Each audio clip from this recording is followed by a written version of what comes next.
Today's learning is L'Zeichen Ishmas Sheza Bas Rab Moshe Zev. We are Be'ezus Hashem Lamed Zayin. So we're going to learn something. We're going to start from Laf Lamed Vav Omid Beis in the Masechta Gittin, and maybe this is appropriate for your mother. The first few lines that we're learning in the Gemara. What makes a person special? Tanu Rabbanim, the rabbis taught, Hane'elavim, those that can receive an insult, the Einen Olvin, and they don't insult others. They're on the receiving end. Shoimin Cherpasim, they can hear somebody talking shameful words about them, not directly at them, but they hear the Einem Meshivim, they don't try to answer, right? Yeah. They don't answer. Not every time somebody shames you. These people who are oisin me'ahava, who serve the love. That means, right, oisin me'ahava, they do the mitzvahs out of love, not because it's a bother to do it. They do it with a fervor, with a cheshik. Yeah. And when the Eibishter does something that's against them, a suffering, they have simcha with it. It means they accept it by ahava. They know the Eibush is trying to clean them from the sins. So these are really people who have they're mental athletes, basically, because they could technically have tanis against the Eibushter. They could be when people insult them, they can get very angry and start a fight. Instead, they're passive and they don't do that. So Alehan, on these type of people, HaKosav, these are the most powerful people in the world. But I have of those that are loved by the Eibishter is Kitseis, and those that love him is Kitseis Hashemesh Bigvurasei, are like the power of the sun in midday, basically, in its ultimate power. And just like the sun is so necessary, beneficial for the planet, so also these people are what keep the planet going. So you don't know. They're very, very, very special. Sometimes a person, I noticed it says ve'ein meshivim. They don't answer back because it's talking about somebody who could defend himself. And he holds back from defending himself because he realizes that hearing shame sometimes is you're doing the Ratzon Hashem. You don't care what people say. You're here to do ma'ahava, to do out of love, to serve Hashem. Or if someone's shaming you, you understand that Hashem is giving you a way to cleanse your sins. So either way, it's good. These are the most powerful people in the world. It's a nice Gemara to start with. It's amazing how it lines with the Parsha, with Korach, with Moshe, how he puts him down. He basically doesn't say anything. He just falls down on the ground and say, right. I should hold this judge, not me. I'm not judging. Right. Yeah. Right. You can't have to really imagine the story to understand the greatness of not being able to answer back after being the leader of millions of people. Mm-hmm. So it must have been something. Yep. The Gemara is now, the rest of the daf is discussing this prusbul business. I don't know if they gave it in your shul, but in my shul, before Rosh Hashanah, we all sat down. Everybody wrote up a prusbul. I'll show it here on the screen. I forgot to make a copy of it. But you write the three people, the rabbi and his two assistants, they allow that you write down that you are giving over all the debt obligations that you lend somebody money to them, so that Shemitah, with the end of Shemitah comes, then the loan will not be canceled. So we wrote prusbuls, those that have outstanding loans. A prusbul, which gives you the right to collect even after Shemitah. So the Gemara says, my prusbul. What is this idea called a prusbul? Rav Chizda says, prois, it's an ordinance of buli buti. It's a ordinance, it's a din to help buli, a rich person, ubuti, and a poor person. So the Gemara says, what's a buli? We go to Lamed Zayin Amud Aleph. Buli is elu ashirim. A person who's rich is called a buli. And of course, a prusbul benefits him, of course, so you can collect on his debt. Shnema Deksiv Savati is going uzchem. The Tanur of Yosef elu buloy shabihuda. So we see Rav Yosef translate rich people as buloys. It's another way of saying rich in another language. I don't know which language is bul. Booty is eluanium. It benefits poor people. Why? Because the whole point of having this prusbul is because if you didn't have the prusbul, the capital markets would be closed off because nobody's going to want to lend, knowing that your loan will be canceled come Shemitah time. And why are poor people called aniyam? Shnema diksiv have tavitenu. You should lend somebody. Have tavitenu or take a mashkin. So that's why it's called prusbul. Now, Rava said to this loyaza. Loyaza is somebody who is a master of languages. My prusbul. What do you think the word prusbul is? So the master of languages says Amalei pursa the milsa. It's an institution of a matter of something. So pursa means institution. So the Gemara just got to the root of what is a prusbul. Again, Amar Rav Yehuda, Amar Shmuel. Now the Gemara just says a bunch of halachas regarding the prusbul. First halacha is Yisoimim ein tzrichim prusbul. If orphans inherit a loan that their father made, their father died, the Yisroimim, they don't even need to have a prusbul, because automatically come Shemitah time, the loan that is not canceled. Orphans don't need a prusbul. Why? The Rab Gamliel ubeis dinai avian shel Yisroimim. Rab Gamliel and similar bezdins, and any bezdin of any society, are basically the fathers of the assignment. They're the defenders of the assignment. So automatically, the loans that they inherit from the father automatically revert to Bezdin. And Bezdin collects. Bezdin doesn't need a prusbul. So Yisayimim don't have to write a prusbul. New topic. Tanan Hossam. This is a very important point. The important point is that only a type of loan that you made, let's say you loaned somebody $10,000, so only type of loan that you could write a prusbul is if the borrower owns karka, he owns land, because that is a normal loan. A loan without any backup of property as collateral or something like that, as a way to put a lien on someone, is not considered a loan. It's like an unusual loan, and the prusbul wasn't instituted for something that's unusual. Tanan Hassam, we learned in the Mishnah in Shavuos. Again, the reason why we're discussing prusbul is Zroyim did not have a Gemara. There's no Talmud of Zroyim. So anytime the Gemara, we've seen this before, anytime we discuss Zroyim or Taharas, the Gemara goes at length and spends time to discuss it. So the Mishnah says in Shvius, Ein kaisum prusbul el ala karka. The only time you write a prusbul only if the borrower owns a piece of land. In Ein Loi, if the borrower does not have a piece of land, mizakeu b'soich sadeu kolshu. You transfer from your field, the lender should transfer to the borrower a piece of land, a drop of a piece of land. Oh, now the borrower has land, then you can write a prusbul. It gives him a free piece of land. The kama kolshu, how big does it have to be? Even if it's the size of a stalk of cabbage. That little piece, that inch by inch, is enough to transfer over to the borrower. Now you can write a prusbul. Rav Yehuda said, even if you lend them a space, not a piece of land, but a space to put an oven or a stove, right? So then you could just give him the right to use that, not to plant there, but to put his oven and stove there.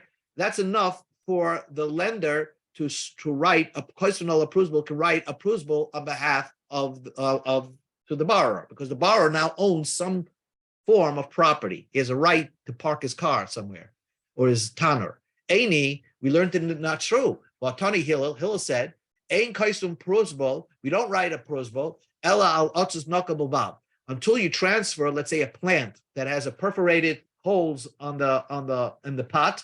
So basically, it's like as if he owns karka, but nokiv only if it's perforated, it has a hole in. Then, if the borrower now owns this pot, this plant, then you could write a prusbul. She'ein a nokov, but if it's not, doesn't have a hole, loy, you can't. So the Gemara says, amai, why not? The fact is, you are giving him a pot, even though it doesn't have any holes, but you're giving him the place where the pot is placed on. So you're giving him a right to park a pot on your property. And that should be, he has the right to park it there. And therefore, you could write a prosbol if you granted him the space of where to put his pot, even if it did not have any holes. And says the Gemara, loy, tzricha the manach achsicha. If the pot was not on the ground, you actually didn't give him any place on your ground to put his pot. It's on Stokes. Well, in that case, he's not using your ground, so you wouldn't write a prosbol. So again, the point here is that you need a piece of karka. So Rav Ashi lent people money. So Makmele Gidma Dedikle Vakosavale Prusbal. He would transfer ownership, let's say, of a tree stump of a palm tree to the borrower, and then he would write a prusbal. Rabbanan debate, because obviously, again, these poor people didn't own any property, but you can't write a prusbal. So he would transfer, give them a free tree stump, and now he wrote a prusbal. Rabbanan debate Rav Ashi Masrim Milai Ladali. Now comes a new din that the Rabbanan of the sons of Rav Ashi, the koilo of Rav Ashi, if they each had outstanding debts, they wouldn't write a prosbol. They would verbally appoint each other as judges and tell them verbally, you are now, I'm transferring the ownership of my debt to you, and they vice versa. Rabbi Yonason, Masa Mili, Rabbi Chia Bar Abba. Rabbi Yonason would actually verbally create a prosbol to Rabbi Chia Bar Abba. Rabbi Chia Bar Abba and his cohorts, that they would be the judges, but it wasn't written on a piece of paper like I showed you before. Amalei tzricha mida nechina. So Rabbi Yonason asked Rabbi Chia, do I need anything else? Amalei loy tzricha, you don't need it. So somehow, according to this Gemara, you don't even have to write it down. You could just verbally tell the three dayanim that I'm giving you over the karka. I'm giving you over the right to collect on my debt. Tana Rabbanan, ein loy karka. Let's say the borrower has no land, ula arav yesh loy karka, but the one that guaranteed the loan has a piece of land. So basically, if you're not going to collect from the borrower, you're going to collect from the guarantor. So then it's considered as a loan that has karka. You write a prosbol. Now, but let's say land karka. The guarantor doesn't either have a piece of land, and the borrower has no piece of land. But But the one that owes, let's say the guarantor or who owes the borrower, that person has a piece of land. So technically, the guarantor or the borrower will be able to collect on a loan they made with karka. So technically, they can potentially have karka. Then koisranol a prusbol, then you would write a prusbol. But Rav Nosson, the tiny we learned in a brisa, Rav Nosson someone owns his friend Mona. This is the famous Rav Nosson who said, if A owes B, if A is trying to get from B because he lent them $100, but B lent C $100, so then we tell C, you go pay A because you're going to pay B. B owes C, so you always give to the guilty one. The one that he's guilty to, that's who should be paid back. So that's what we're saying in effect over here. If the borrower himself doesn't have karka, but the borrower loaned somebody money, and that person that owes the borrower has karka, that means then you would write a prosbol, because it's almost like the lender lent the person that the borrower lent money to who has karka, and therefore karka, then you could write a prosbol on that. And also we learned over there.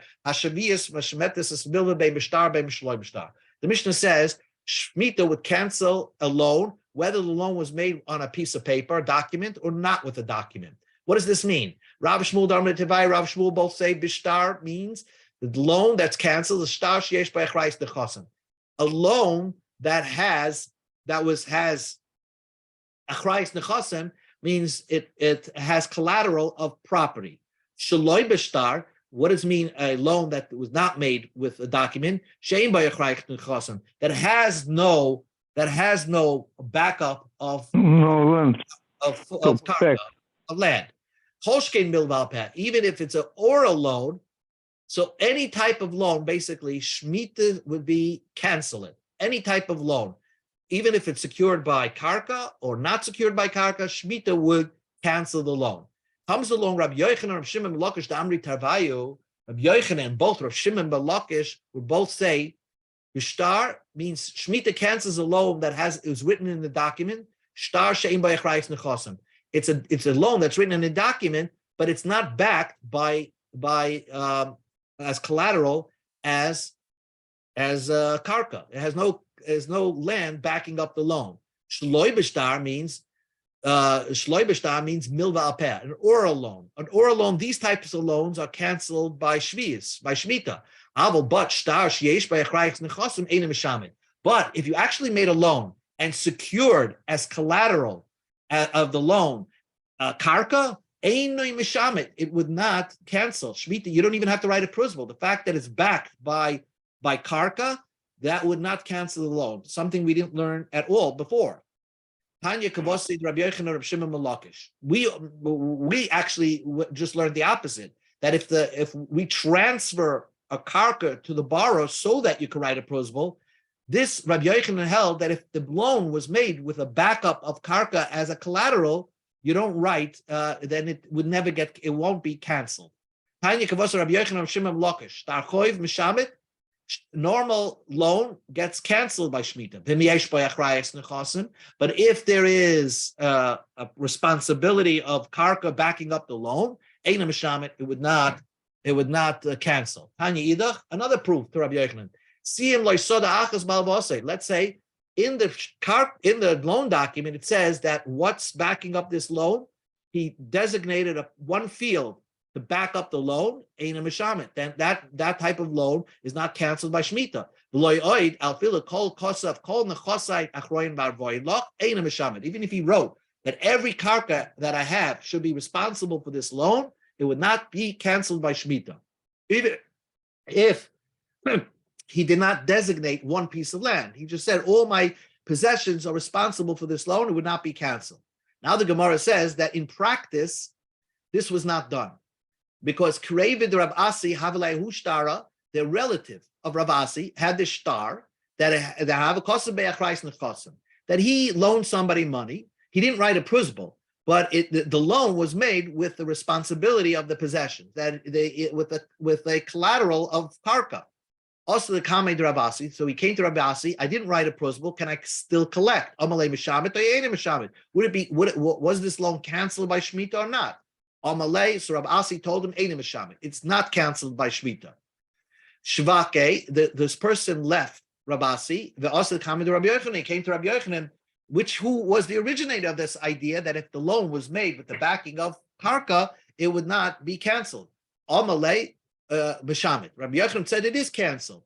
Also Rav Asi came to Rabbi Yochanan, so Rav Asi ran to Rabbi Yochanan and said, Amalei, B'shamit, Eini B'shamit. What did you just say? It's canceled or not canceled? Amalei, he said, B'shamit. I said it's canceled, and therefore you can't collect on this loan. So Rav Asi jumped on him and he said, didn't you say that if it's backed by karka, the loan is not canceled? Amalei, so Rabbi Yochanan said that was in theory. Because I'm thinking about something, I said, does that become the halacha?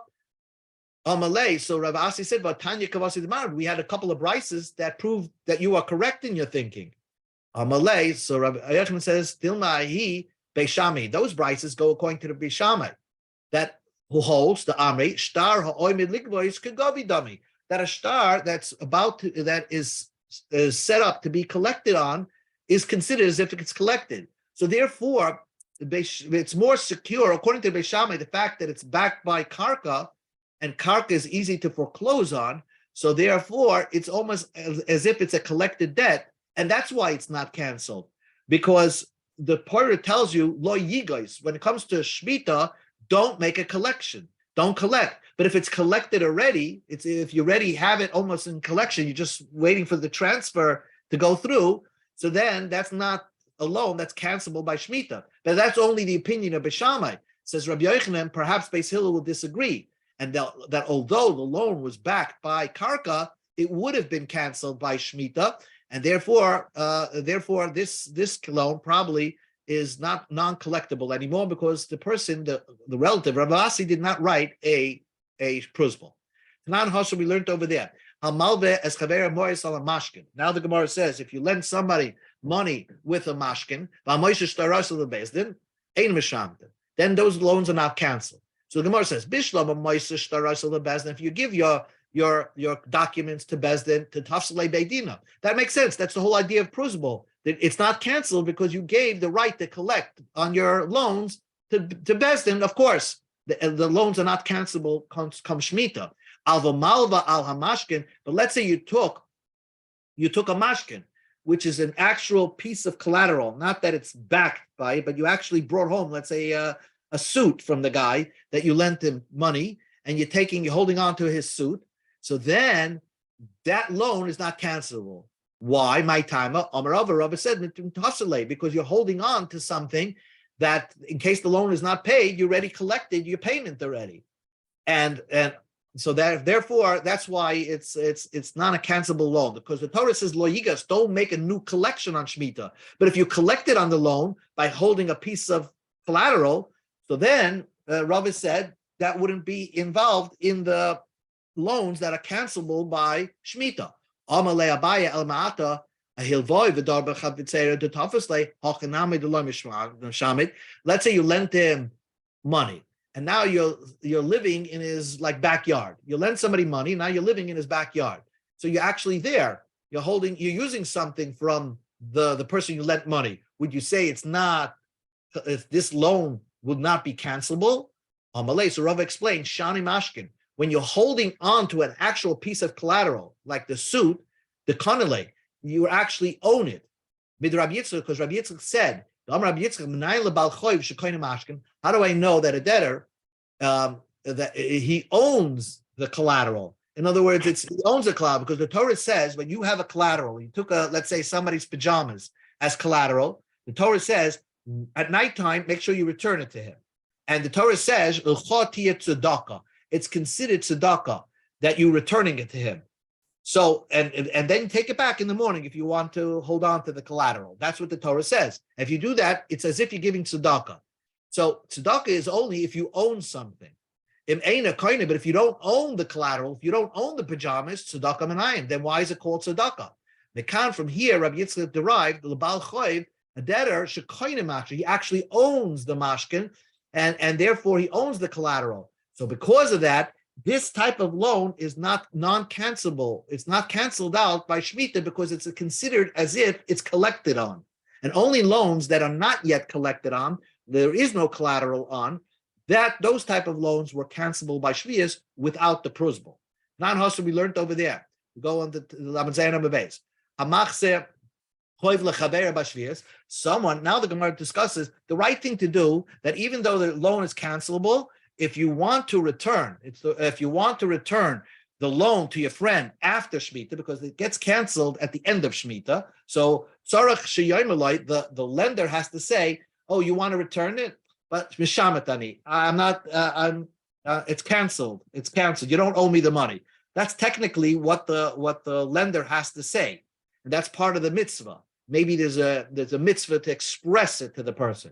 But if the borrower is a nice person and says, Afal PK, despite that, I want to pay you back, Yikabel Amenim. Then the lender has a right to accept it. Shnema v'zeh dvar shmita. This is the way of Shemitah. In other words, there's no righteousness and piousness to lose the money. If the lender is being nice about it and says, despite the fact that Shemitah canceled the loan, I want to pay you back, if the borrower says that I want to pay you back, the lender has a right to accept it. In fact, we try to force the lender to do so. Rashi says you hang him on a tree, figuratively, so that he actually says, if the borrower actually has the money, we've tried to force it to pay back the lender. Esvei Abaya asked the question, when the borrower gives back the money, he shouldn't say, I'm giving it to you because of my loan, because the loan actually was canceled. The borrower should say, this is really my money. I'm giving it to you as a present. So we see that really we don't force the borrower to do it. And he has to do it on his own free will because he's giving a gift. And you're telling me, Rava, that you're supposed to force the borrower to pay back despite the loan being canceled by Shemitah? Amalei, yes. We try to force it out of him, the borrower, that he should say, this is mine, but I'm giving it to you as a gift. but we still be strict about it. Abba Bamarse. The Gemara says, "Who Abba Bar Manyumi." The Gemara tells a story. This Abba Bar Marse, Abba Masik Be Rabba Zuze. He owed Rabba money. Rabba lent this Abba Bar Marse money. Isin Alei B'Shmidi. So this Abba came back and wanted to give it to him after Shemitah. He wanted to pay back the loan. Amalei. So Rabba said, "Mishamatane, your loan was canceled." Shaklinu v'azl. So he went home. He didn't even offer to try to pay it back anyway. Asa Abaya Ashkeche Dahava Otzer. Abaya found that Rabba was very sad. Amalei Amai Atzavar. Why are you so sad? Amalei Hachi Avamaisa. I canceled the loan, and the guy didn't even offer, make the gesture that he wants to pay back. Azul Gabe. So Abaya went to Abba Marmursi. And he says, Amalei Amtele Zuzulmar. Do you have money to pay back, Rabba? Amalei in. I had money to pay back. Amalei Umay Amalach. Then what did Rabba say to you? Amalei, he told me, Mishamatani, he's canceling my loan, so I didn't pay him back. Amalei Va'amartle Afal Pikain. Did you say I still want to pay you back? Amalei Loi. He said, I did not. Amalei, the Amartle Afal Pikain. I'm telling you, Abba Bamos, if you would say I want to pay you back, Havashakil Niminach, Rabba would accept the money back from you. Hashtus Mias Amtin in Lahale. Now go back and try. Go back to him. And say him, I still want to pay you back. Azul Amtin in Lahale. So Abba Mursi went back. Ba'amalei, and he said, Afal Pikain, I still want to pay you back, Rabba. Shaklinu Menei. Rabba took the money back. And he said, Amalei Lehava Beidata by Tzuva Mabrodim Mikare. I'm surprised that this young Talmud Chacham didn't have the common sense to offer the money to me from before. He had to have a buyer try to convince him. It's important that if the borrower has the money to pay back, even though technically Minatora the loan was cancelable, but mention it. Yeah, he has to pay it. He has to pay it back. To be a nice man. Amar Rav Yehuda, Amar Rav Nachman. A lender who's trying to collect on a loan, he should say, and he says, "Oh, I wrote a principal, but I can't find it." Let's say he didn't collect on Shemitah after Shemitah. Now he wants to collect on the loan. A person's permitted to say, I had the pruzbul and I lost it.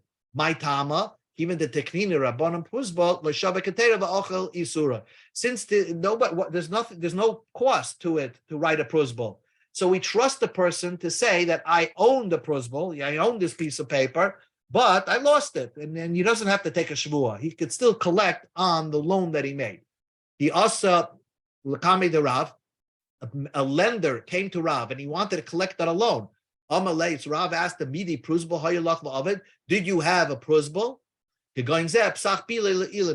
Rav was giving him words into his mouth. Open up the mouth of the mute. The person didn't have the courage to say that he had a Pruzbal and he lost it. Maybe he was embarrassed to say that. So Rav offered it to him because there's nothing to be embarrassed about. Some people write a Pruzbal and they lose it. And therefore we trust you. So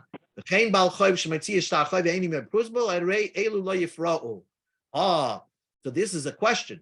This Mishnah says that if a lender takes out a document that to the borrower that you owe me money, but he doesn't have the pruzbul, then you don't have to pay back. Where's the pruzbul? So what's going on over here? The Gemara answers Tanoi. It's actually Machlokes Tanoim. The Tanya we learned to the Brisa. If you're trying to collect on a loan, you have to present the pruzbul. You don't have to present the pruzbul. It's all fine and dandy, even if you lost it. Let's do 3 more minutes, and then we'll stop. We learned in the Mishnah. The Mishnah begins, Evet shenishba ufda'u. Let's say an Evet Kanani, a person owns an Evet Kanani, and he was kidnapped, and he got redeemed. Somebody posted bail for him. If he posted bail on condition that the slave goes back to being a slave, yishtabed, he has to go back to being a slave. If he was redeemed to go free, lo yishtabed, he should not go free. Now, who was the one that posted bail? It was not the master of his slave, it was somebody else. So it depends. If he paid the bail to get him released to become back a slave, the Eved has to be back a slave. If he made him a slave so that he could go, he paid the bail so the guy could go free, the guy would not go to work. In both scenarios, the Eved, once he's released from captivity, he has to go back to being a slave. So the Gemara doesn't understand what the Mishnah is talking about. But Mayaskina, if the Eved was taken into captivity, and the first owner did not give up hope of getting him back, just because the second person redeemed him so that he would go free, why shouldn't he go back to being a slave for the first owner? The first owner never gave up hope of ever losing the slave. If it's talking about the first owner gave up hope of ever getting his slave back, so that's almost like freeing him. So then if the second guy frees him on condition that he should remain an Eved, why should he become an Eved? His first owner basically released him by giving up hope. Amar Abayas says, one teretz is like this. The first owner, the original master, did not give up hope. And then the Eved got taken into captivity. So the second guy comes and tries to redeem him. Ulishim Eved, if he redeems him to become a slave, Yishtabed Lebarabishin. He goes back to work to his original master. Obviously, the original master should pay back the person that redeemed him. But if he redeemed him, so he should go free. He doesn't go work to the first master nor the second master. Rabbi Sheni, he doesn't work for the second master, because he paid the bail, so the guy should go free.